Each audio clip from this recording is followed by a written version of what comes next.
निराश हो जाते हैं। मगर बड़ी बातों में भी क्या हंसने वाली बात नहीं है?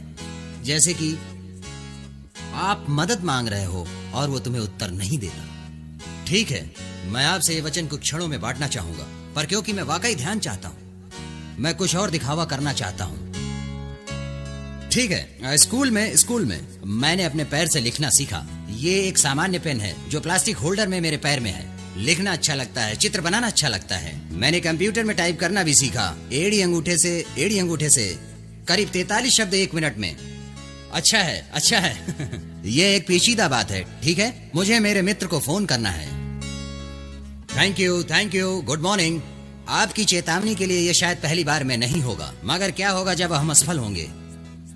फिर से शुरू करते हैं। क्या होता है जब हम असफल होते हैं? कोशिश करो। बहुत अच्छा, चलो शुरू करें। ध्यान दें, देखिए। हे, ये अच्छा था।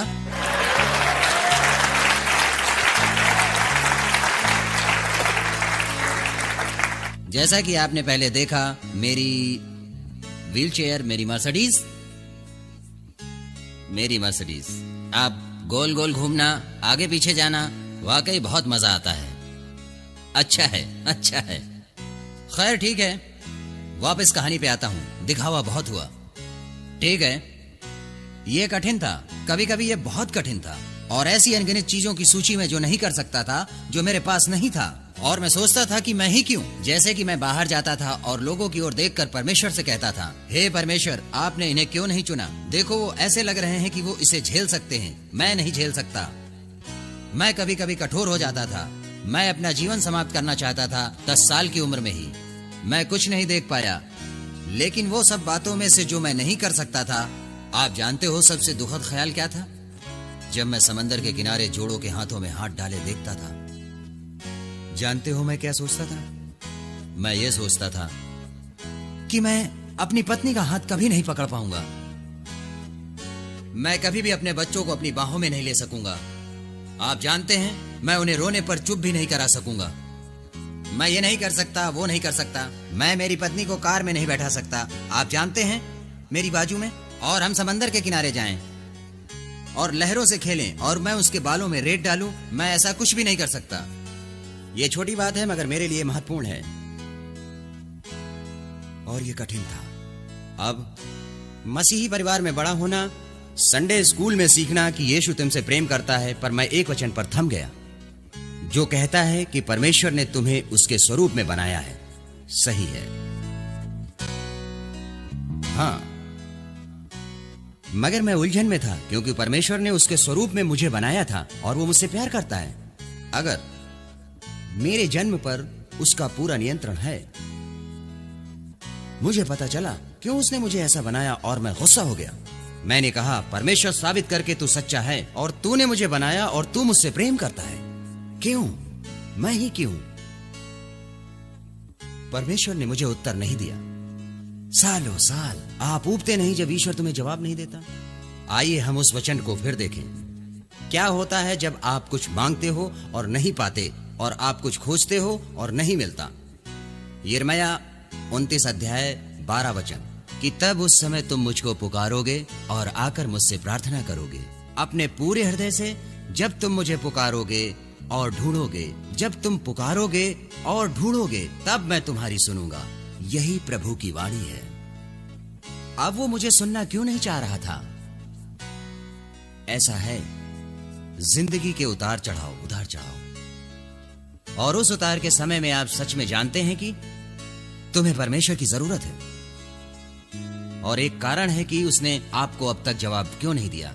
आज सुबह आपको मैं बता दूं कि किस्मत, मौका या संयोग ऐसा कुछ नहीं होता कि आज इस सुबह आप यहाँ हो, और आपके संघर्ष, परेशानी और चिंताएं जो आज हैं, ये परमेश्वर से हैं, मानो या ना मानो। क्यों वो हमें संघर्ष में ले जाता है और हमें परेशानियों में डालता है, ताकि हम मजबूत हो सकें और हम उसके करीब आएं और उसमें बढ़ें। सभी बातों में उसका मकसद है। रोमियो में प्रेरित पौलुस कहता है, जो महिमा उसने हमारे सामने प्रकट की है, उसके सामने ये परेशानियां कुछ भी नहीं हैं। रोमियो 8:28 कहता है कि हम जानते हैं कि जो लोग परमेश्वर में प्रेम रखते हैं उनके लिए सब बातें मिलकर भलाई ही उत्पन्न करती हैं। क्या आप इसका अर्थ जानते हैं कि परमेश्वर आपसे ऐसा कुछ भी नहीं होने देगा सिवाय कि उसका भला मकसद हो। फिर आप मुझे देखकर कहेंगे, इसमें से भलाई की कौन सी बात आ सकती है? ओह, सोचो सोचो, मैं इसे अपने 2 हाथों से पकड़े रखता हूं। मेरा मतलब वाकई हम इस पे थोड़ी देर के बाद जाएंगे। मैं आपसे कहना चाहता हूं कि क्यों परमेश्वर ने आपकी प्रार्थनाओं का अब तक उत्तर नहीं दिया।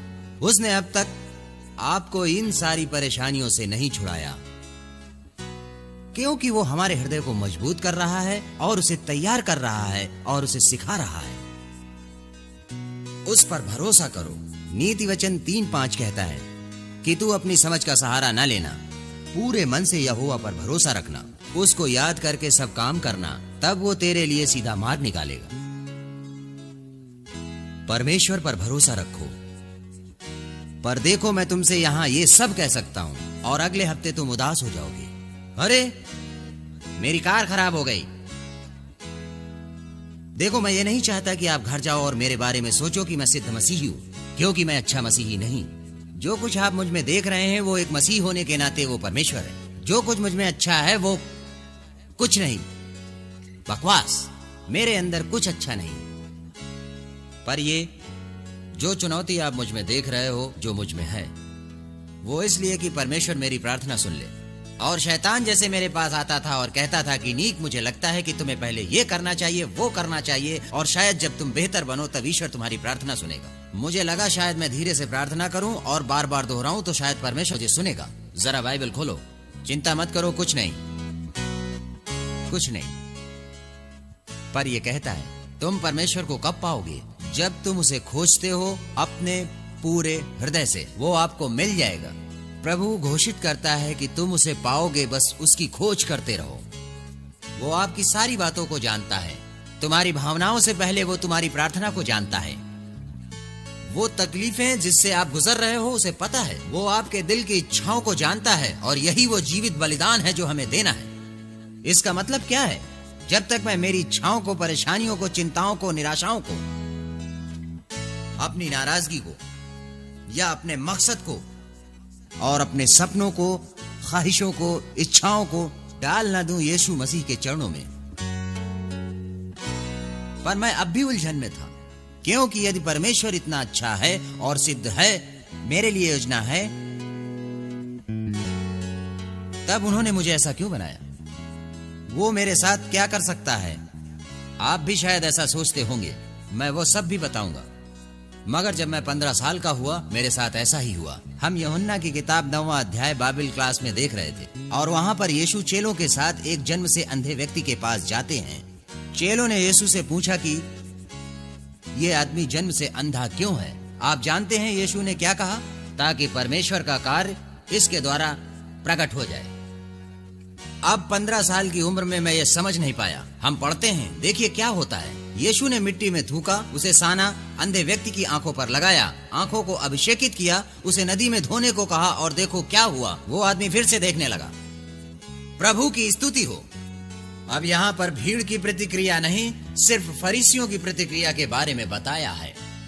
और मैं आपसे कहता हूँ और 100% विश्वास से कहता हूँ कि अगर कोई ये चमत्कार देखता है तो कम से कम एक व्यक्ति जरूर विश्वास करेगा वो देखने के बाद।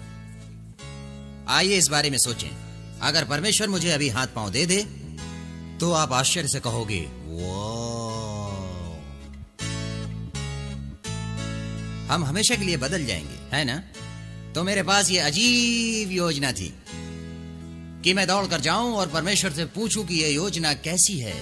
मैंने कहा, मुझे हाथ और पैर दे दो। मैं टीवी पर जाऊंगा और ओपरा विनफ्री शो में भी जाऊंगा।